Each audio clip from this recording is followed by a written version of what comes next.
such a beautiful sight. Colin went down to the water,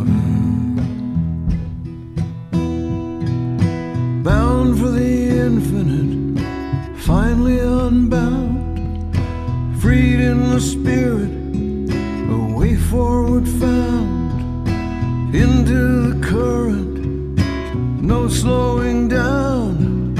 Colin went down to the water. Well, hello and good afternoon if you're listening live. That song, which is by Bruce Cockburn, was dropped by Bruce on the Friday the 17th, which was my last day at work before I left for 5 nights up on Cape Cod, by the water. So what that means to me, what that says to me is that Bruce Cockburn knows what I'm doing.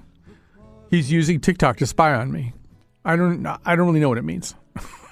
But it felt important because Bruce Cockburn is actually a musician who has had a big impact on my life over the decades. So the idea that he would know that I was going down to the water when I was going down to the water, you can see how exciting that would be to me, not necessarily to you. All right, so that's actually our new motto for the show. Exciting, but not necessarily to you. As part of our rebranding effort, that's what we're going to start saying about ourselves. So let me just tell you that we are going to do Ask or Tell Me Anything. And I realize that you won't be calling up about anything that anybody could possibly predict, and that's fine. Do understand I was not around last week. I was not paying any attention. Well, actually, I could just stop the sentence right there. I was not paying any attention. But our number is 888. Sorry, 888. See, I don't even know the number. 888-720-WNPR. Don't keep dialing 888. I was just kind of repeating that. 888-720-9677. Or you could just dial 888. How many times is that? 10 times.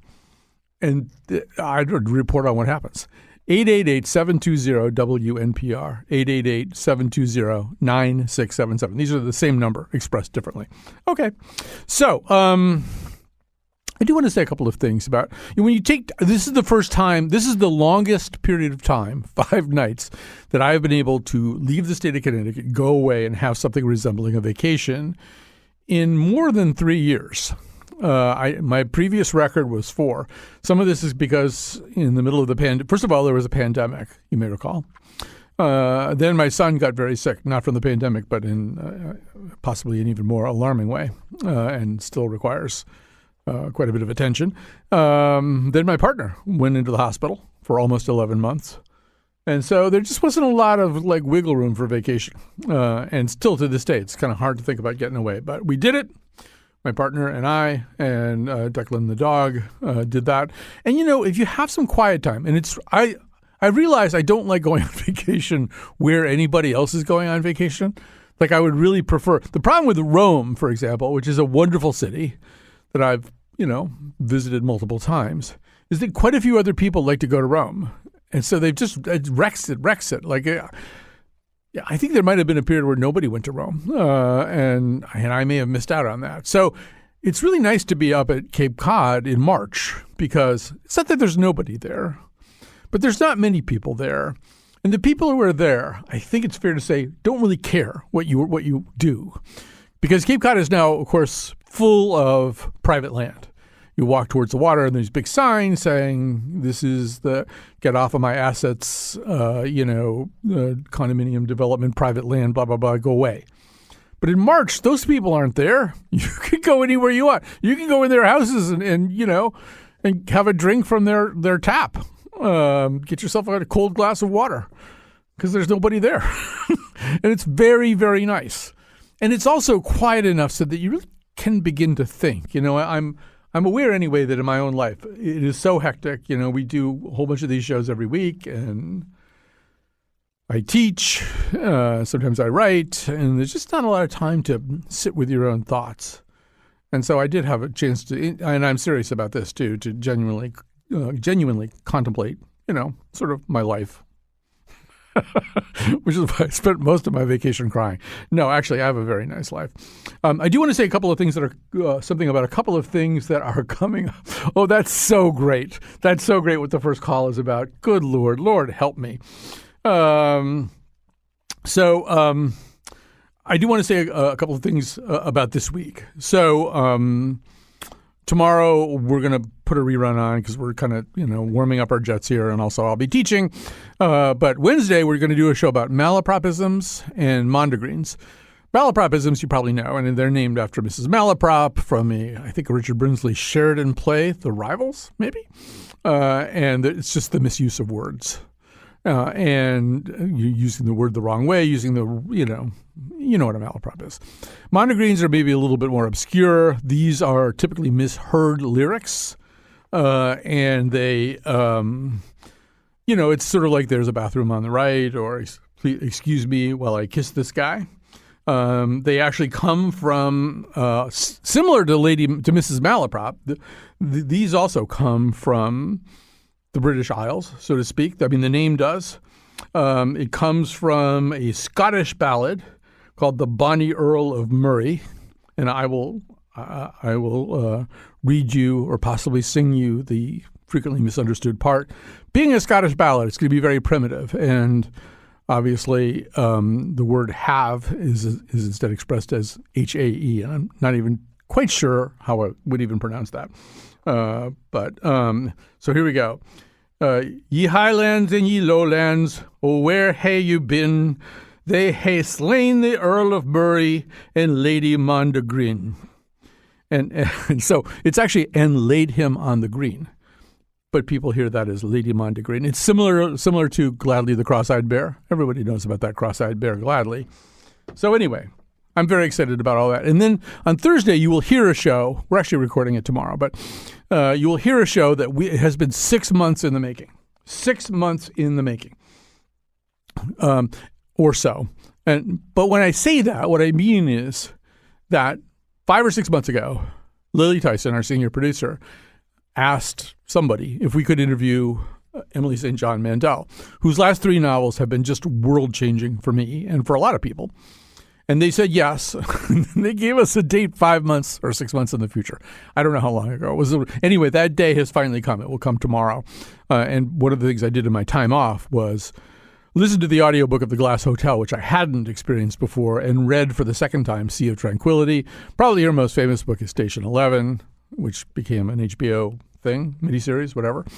But I am breaking a rule of mine. One of my rules is don't interview somebody whose work means a lot to you. Don't interview somebody you idolize or whose art, whose creativity is very, very special to you and speaks to you in very specific ways. Because you, and by you I mean me, I will not do a very good job. I know this from painful experience. But I can't pass up the chance to interview Emily St. John Mandel because her work has been so incredibly important to me. All right, let's start. This is like the perfect call to begin this show with because it's the kind of call that we get instead of calls about March Madness or Donald Trump, assuming there's any difference between those two things. Barbara from Simsbury, you have the floor. Hello, how are you? I'm just fine. I don't know much in life, but here's the thing. I have a fascination for William Shakespeare and also for John Donne, the poet, and also the clergyman. And so they both lived in Elizabethan times when they were chopping off the heads of Catholics, et cetera, which is how come John Donne left England for a while when he was young, went to do the work in the Spanish Armada, and then came back and was persuaded to change from Catholicism to the Church of England, and so forth. So anyway, here's the thing. They both were healthy young men. They both married underage girls for which they had to spend some time in jail.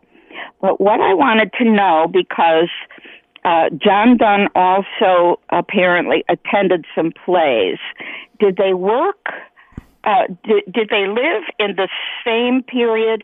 Did they have any connection, any interaction, like a letter or any kind of comment that they knew each other? That's it. Yeah, they both went to the same chiropractor. We know that. There are bills. They both received bills from this guy. Okay. So they both had back trouble. Pretty much everybody in the 16th century had back trouble. I mean, it was just like, how are you not going to have back trouble? It's the 16th century. So I don't know the answer to this. It's actually the kind of thing that fascinates me. I mean, I'm always intrigued by, like, who was in Vienna in 1908? Who was at Princeton when von Neumann, let me see if I can get this up right. I think Einstein, Gödel, and von Neumann were all at Princeton at the same time. I don't think they hung out, but the occasional ping pong tournament maybe. But I share your interest. Like, did these people ever meet? Would there be any reason to suppose that they had contact with one another? So perhaps someone out there knows the answer to this. Don't make things up, because Barbara really wants to know the real answer. 888-720-WNPR. That's a number you can call in. 888-720-9677. We will close this call with a few words from Good Morrow. Let's see discoverers to new worlds have gone. Let maps to others, worlds on worlds have shown. Let us possess one world, each hath one and is one. There's a bathroom on the right. All right. Thanks so much for we threw in a little Mondegreen there. But Barbara, thanks for beginning our day on a suitably obscure note. All right. So let's go now to Anthony. Anthony in New Haven. I don't even know what this question is going to be or comment is going to be. But Anthony, you have the conch shell. Thank you, Colin. So my question is, my wife and I moved up from Florida a number of years ago, and we bought a small house in a very upscale neighborhood in New Haven. And we're the youngest ones in the neighborhood. In fact, we're the only millennials. And so my question is, we noticed that we are the only ones that pay someone to plow our snow in the winter. So our neighbors who are in their 60s and 70s are plowing their own snow.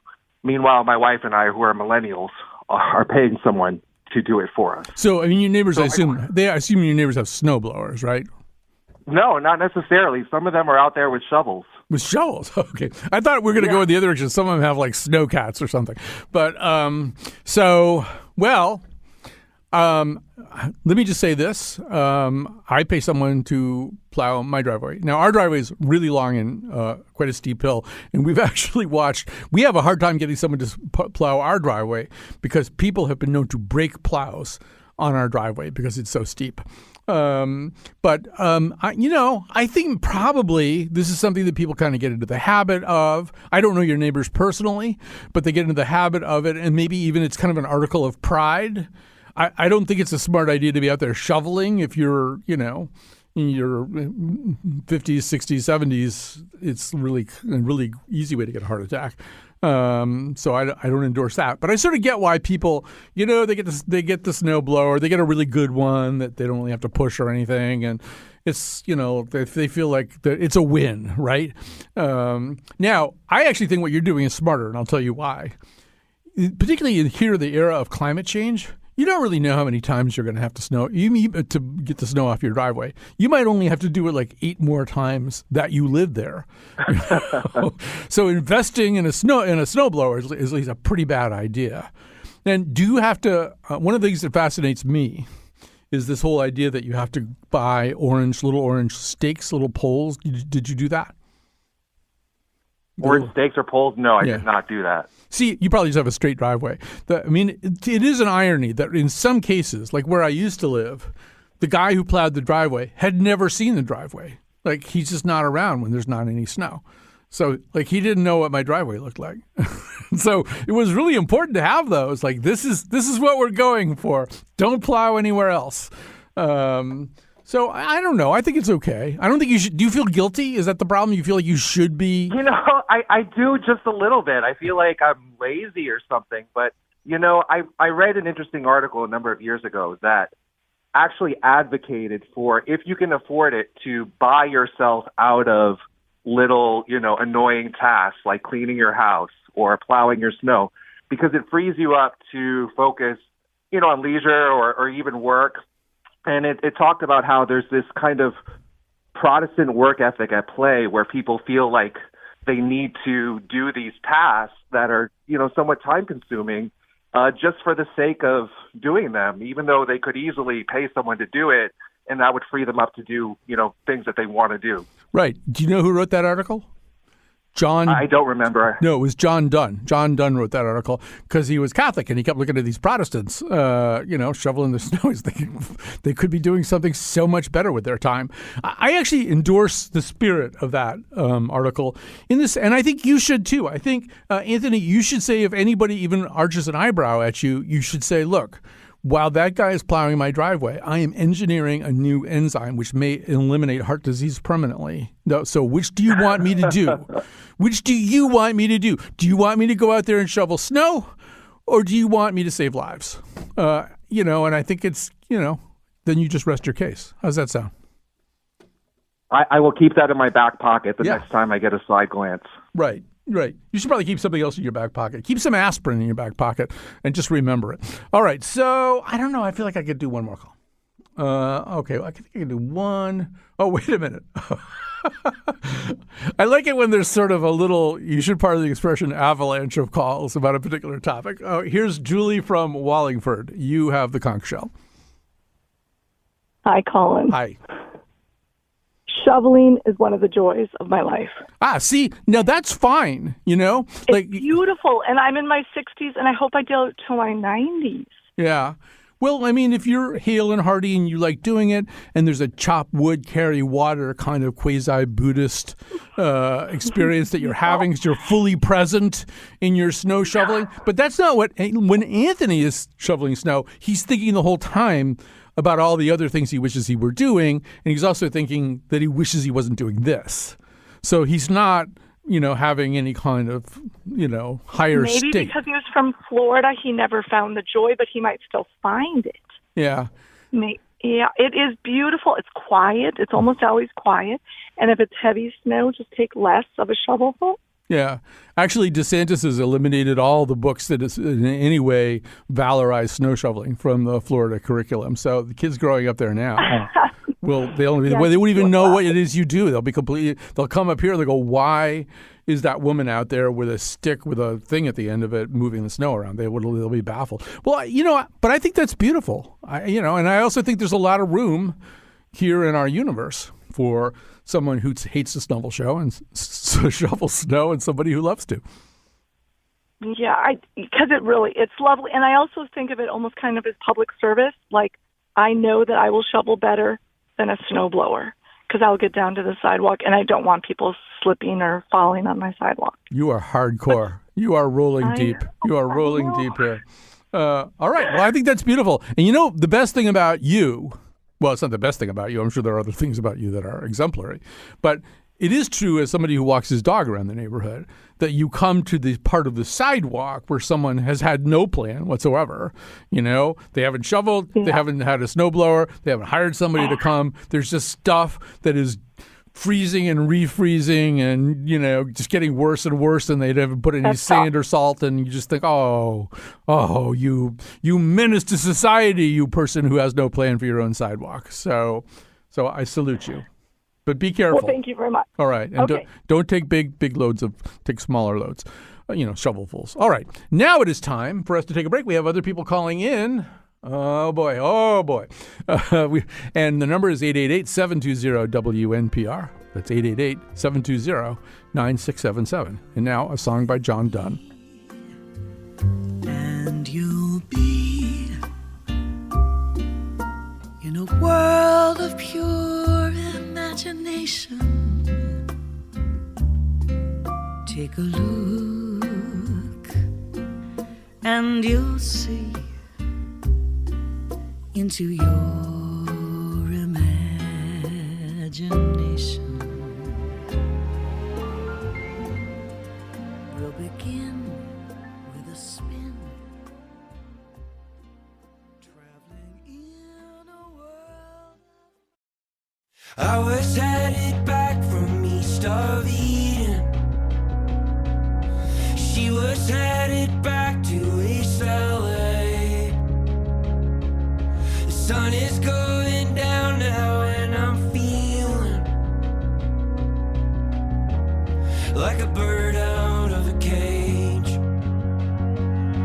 It's 3:35 in the morning and I thought CBD would not get me high, but here I am thinking, what if Michael Keaton killed himself in multiplicity? Would that be genocide? I don't know why you think I've got the answer. So be careful with that CBD, all right? It'll make you have strange thoughts. All right, it's Ask or Tell Me Anything. That means you can call 888-720-WNPR, which is the same thing as 888-720-9677. And you can ask or tell me anything. It seems to be pretty self-explanatory. All right, we have a lot of calls here. I'm going to try to get through as many of them as possible. I'll go up to the top here, and we'll start with Lorene from Torrington. Hi, you're on the air. Hi, Colin. I was wondering if what's going on with the layoffs at NPR is going to have any effect, hopefully not, at WNPR. Hopefully not. So the layoffs are coming at NPR. They also come a little bit to the north of us with some of our brothers and sisters up in Springfield. I've been told that they will not affect us because our CEO, Mark Contreras, who is very, very sharp about this kind of stuff, he put our entire endowment in this really kind of cutting edge financial institution. I'm looking up the name of it right now. It's called Silicon Valley Bank. So, and he says, really, we're just, we're untouchable now. So we're going to be fine. No, this station, I don't really know how they do it. Bitcoin, I think, but NFTs, I don't know. But this station, we continue to grow. We are expanding our mission, adding people. In fact, this is my chance right now, Lorene, to mention that here at the Colin McEnroe Show, we are excited to welcome, as of today, to our midst a part-time producer. We had the opportunity to look at a lot of really good candidates for this job, but Carolyn McCusker is the person that we chose. We're very excited about her. And this is kind of an interesting hire, Lorraine, too, because, you may or may not know, we hired Lily Tyson, not really in the understanding that she was not from this planet. She's from a planet that, as far as we know, doesn't even really have like a word name. They don't barely do that. There's some stellar coordinates, just some numbers and dashes and stuff. That's where she's from. And so we've now hired Carolyn, who's actually, I think, one of the first hires in public radio from the future. She lives in 2135, and she will be, I guess, using a portal to come here from time to time, but, mainly doing remote stuff, producing from 2135, where they have something better than Zoom. And we're just, we're thrilled. But in terms of the layoffs, I wouldn't worry. Everything that you know and love here at WNPR, CT Public is, rock solid for now anyway. I mean, who knows what the future brings?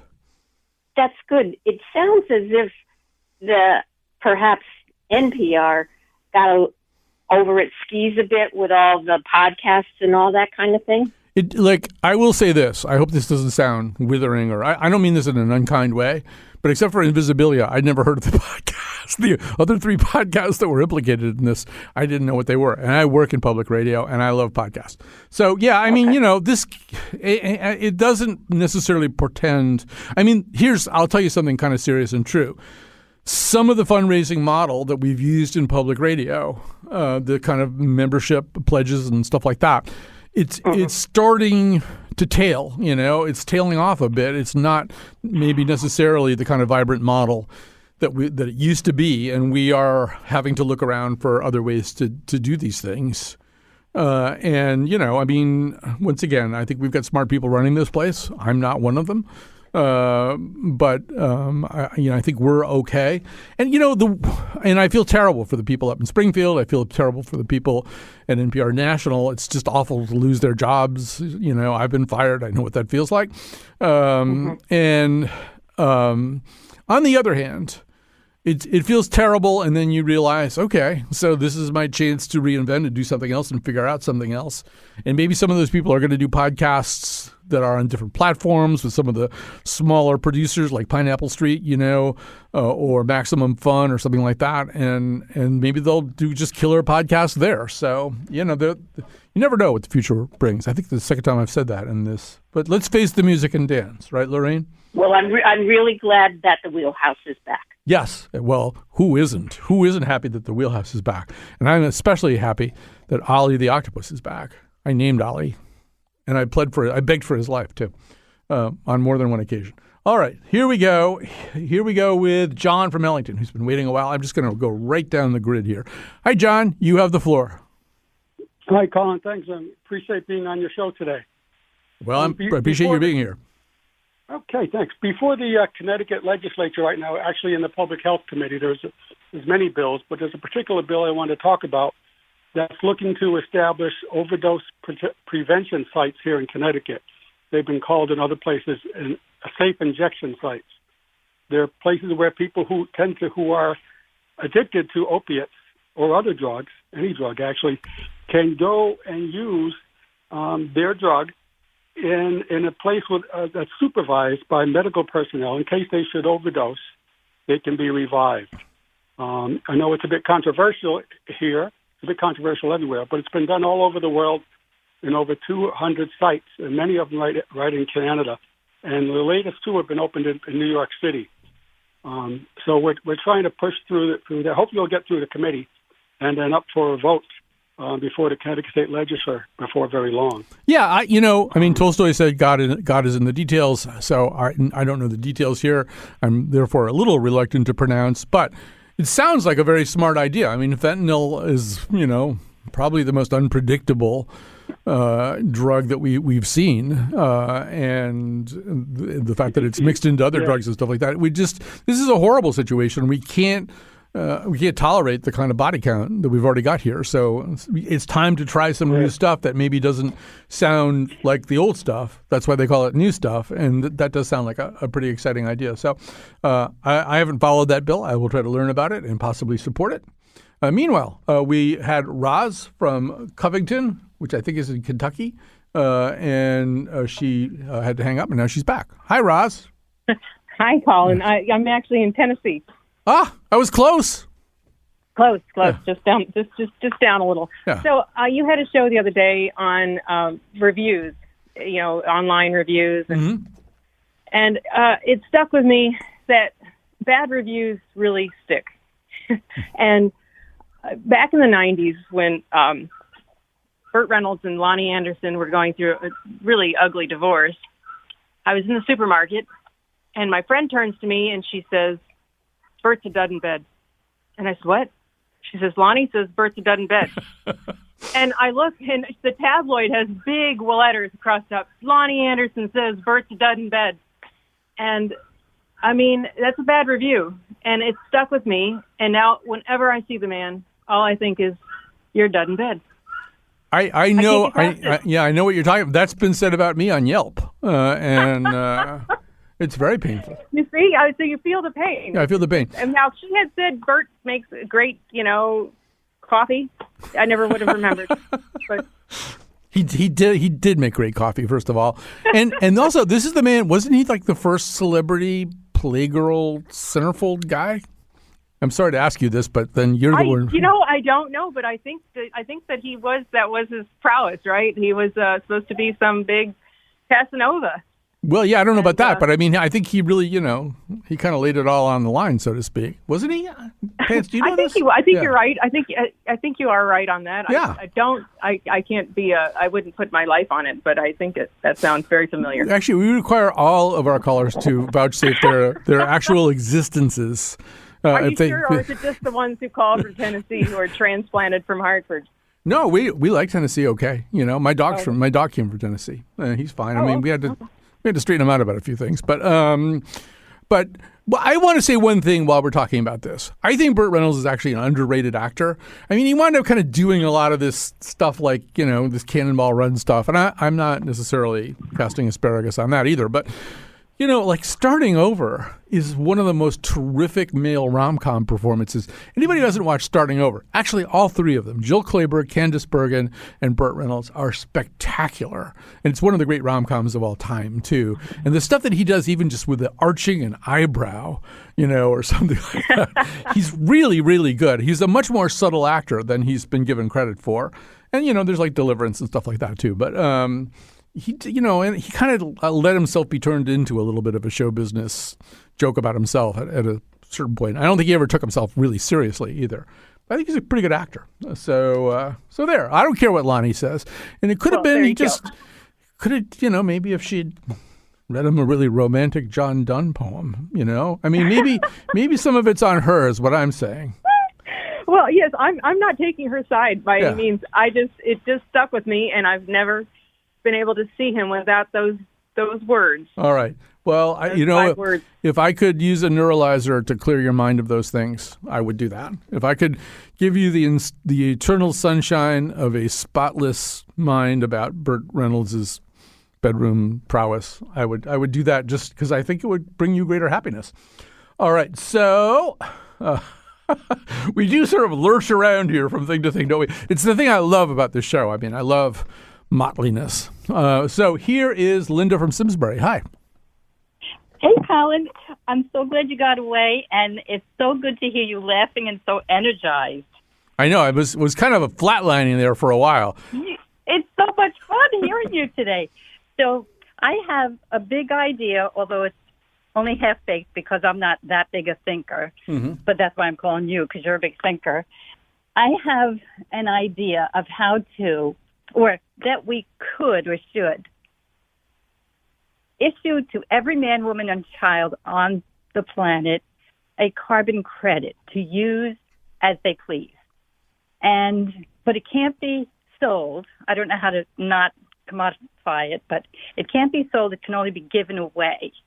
And that would, in turn, allow people to use their credits to support carbon users or carbon creators that they want, or they could sit on them and thereby practically vote against things that are going to be problematic to the planet.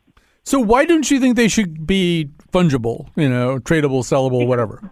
Because then the carbon emitters would buy them up and people would still be getting flooded and burning up and droughts, and the carbon emitters, like the United States, would be in perfect shape.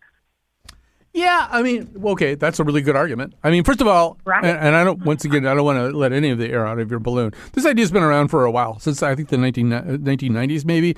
Typically, for each person? Yes, it's called PCA, I think, personal carbon allowance. But usually, it was only for countries. No. Okay. Usually, I mean, it's an idea. That's all it is. It's an idea that never went anywhere. But I think it has to be fungible. I think in order to make it palatable, it has to be fungible. And I think if you design it can be given away. Well, it can be given away, but I think it's more appealing to people if they can trade it for something. But that's the problem. Well, yeah. I mean, if you keep it low enough, in other words, you figure out an optimal level. And whatever that optimal level is, it's a sustainable level, even if it gets passed around. I don't see the harm. So it counters a part of my theory. So people would only be given, like the big thinkers, like say MIT people, would come up with a per person carbon credit that would keep the planet from not going up another 1.5 degrees. Mm-hmm. And so that's why it can't be sellable, because it would negate having companies, having countries, having people make choices of how they spend or use their carbon. Yeah, but in other words, I don't want to take up too much more time here, but if the aggregate amount of all of these PCAs was 100, yeah.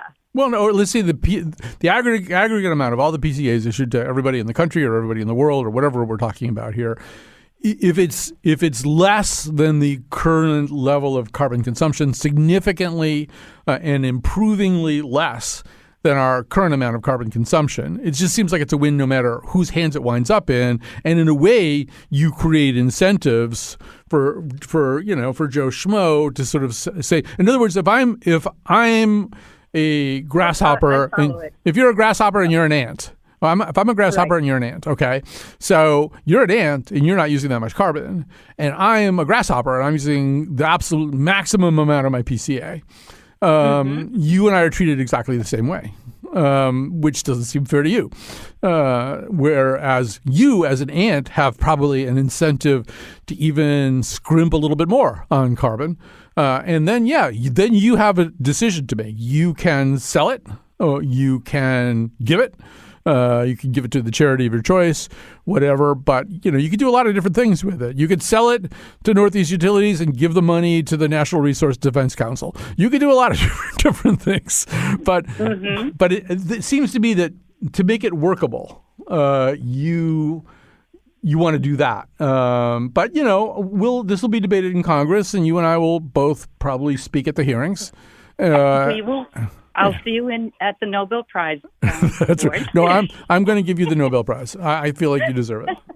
You stayed with this idea a lot longer than I have. I'm a parvenu. I'm a dilettante when it comes to PCAs. All right, we have some space open on the board right now. I guess I'll take Katie's call and then we'll go to a break. All right. Here is Katie, also from Simsbury. A lot of Simsbury people here today. Nothing wrong with that, of course. Hi, Katie. Hi, Colin. I'm so excited. I am totally switching gears and have a question for you. But first, I wanted to say that over the weekend, I was researching my ancestry and got back to the person that came over from England. And I just wanted to give him a shout out. His name is John Perham, spelled like Perham, and he landed in Chelmsford, Massachusetts in 1666. And I also went back even farther to the 1400s in Exeter, England, and found out some things like they were Sir John Perham, spelled differently, was a mayor of Exeter in his lifetime. But I'm even more impressed by the people that came over here and started settling the unknown lands. So I'm very proud of those things I found out. And I wanted to ask you if you have knowledge of your family settling and when and where and all that. I do know a little bit about this. And so, I'm not the kind of person who typically does, but I was working on a book, which is called My Father's Footprints. It was about my father. And I wound up discovering that nobody in the McEnroe family knew anything about the McEnroe family. In fact, they didn't even know anything about each other or themselves. But so that's a bigger problem. But I wound up going back to Ireland, and I found the McEnroes in a little town called Mount Nugent, which is about halfway between Cavan and Oldcastle, and it doesn't really help very much. Cool. And it turns out that one of the McEnroes had at one point introduced in the 1500s John Donne to Shakespeare. No, that's not true. But what happens is you go back there, and particularly in Ireland, because like all that's happened in Ireland until quite recently is people coming and taking things. The entire history of the country is like, all right, I think we'll take all your trees. You don't want those trees, do you? Because we like them. So if you show up at the house of somebody, and you say, hi, I'm your relative from America, their immediate thought is, this guy is here to take my house. What does he want? He wants this, right? He's going to use it as vacation home. So it isn't, people aren't necessarily all that happy to see you. But anyway, I did learn a bit about it. Okay, I'll tell you the thing. I'll do it real fast. So I found this priest, and he was going through the the books, and he put together a few clues. He was a very funny guy. And he looked up and he said, you took soup. That's what happened. You took soup. And I didn't know what that meant. Now, what that meant was, if you were Catholic during the famine, the Protestant church in Ireland would feed you if you would convert, if you would become a Protestant. And if you were hungry enough, you might do that. And that apparently is what my family, out of desperation during the famine, did. They took soup, which is, I mean, obviously not something that people are celebrated for, although I guarantee you, I would have churched from Catholic to Protestant for a golf chair, never mind soup. But it's a famine anyway. So I found shame, but it was a kind of shame that I could relate to. Anyway, Katie, you have been a delight as usual to talk to, and we are going to take a break right now, and then we're going to come back. That's what we do.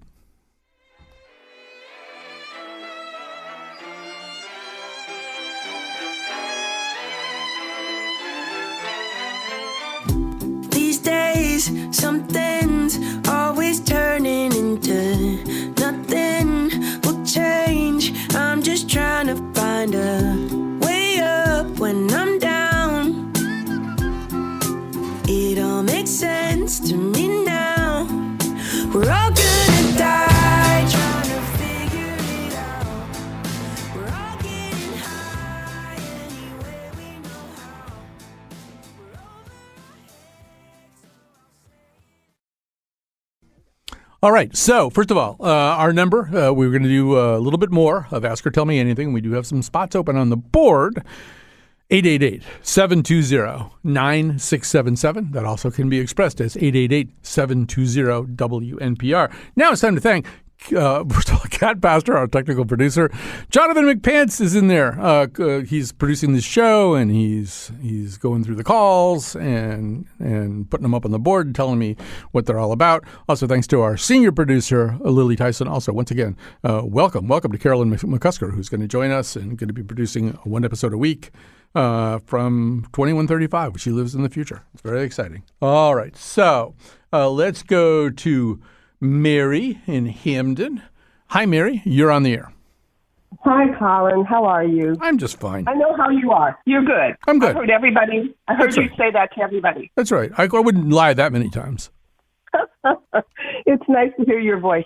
Listen, I have a really naive question, and I'm probably the only person in the world who doesn't know the answer to this, so I apologize. But there are people who stand on exit entrance ramps, like when you get off the Merritt to go to Woodbridge, or at large intersections, the Boulevard, El Grasso Boulevard, and Route 1, for example. And they're standing there. They're usually, down and out looking people they're very diverse. Mm-hmm. And they always have a little cardboard sign, handwritten in crappy handwriting, about working for, I don't know, nothing, I guess. Is that a franchise? Is that an organized corporation that sends people out and sets them up? Because you see it everywhere. That's a very naive question. No. Yeah, I know. I apologize. No. I'm just kidding.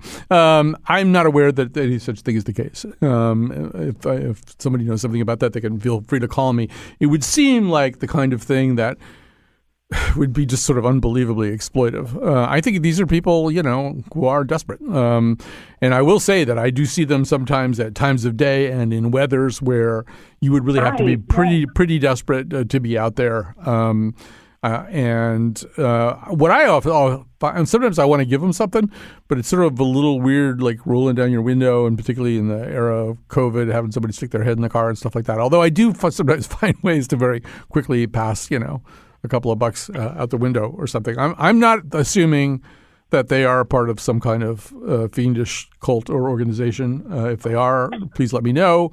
But even if they are but if they're part of a fiendish cult, they still have one of the worst jobs in the world. So I guess I'm sort of happy to get it. I'm not suggesting that they're part of a fiendish cult or anything like that. I'm just really curious because when I travel anywhere, you can see this, and it's always the same tattered cardboard sign, handwritten. There's just something so modular about it, something so similar everywhere. And the people do change from sometimes day to day. Not necessarily the places, the locations, but the people will change.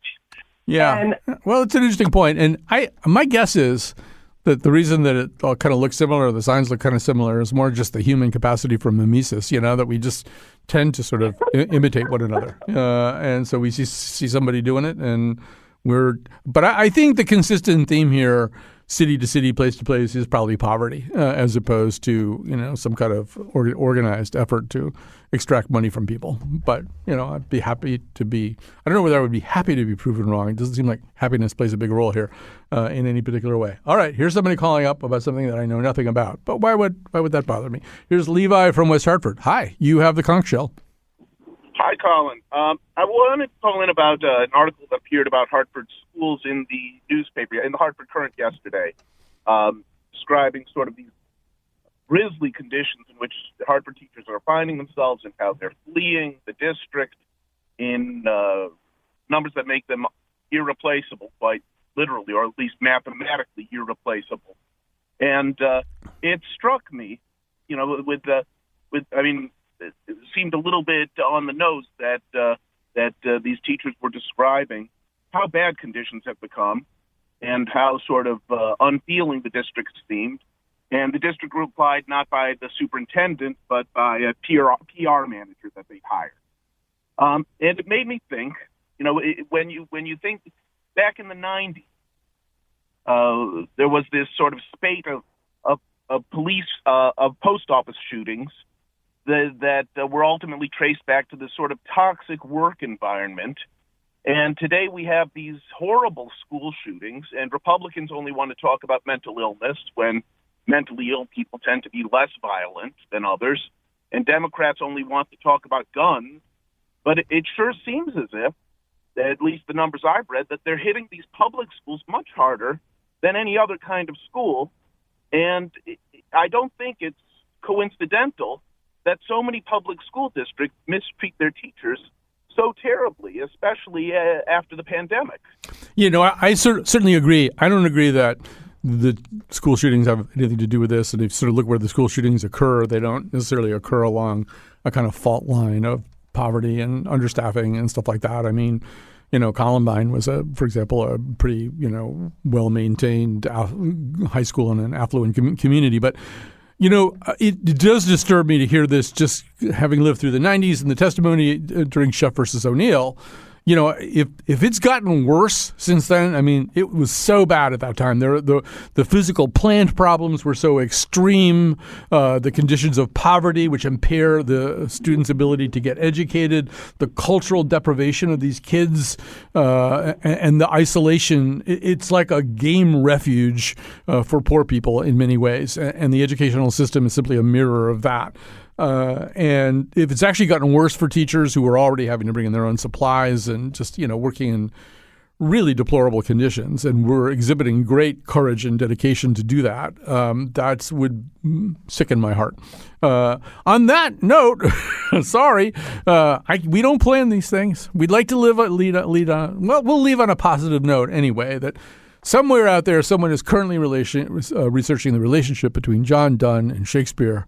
We hope to have news updates about that and how it impacts the Burt Reynolds, Lonnie Anderson story in the near future. Thanks for listening today. Thanks to everybody who helped out.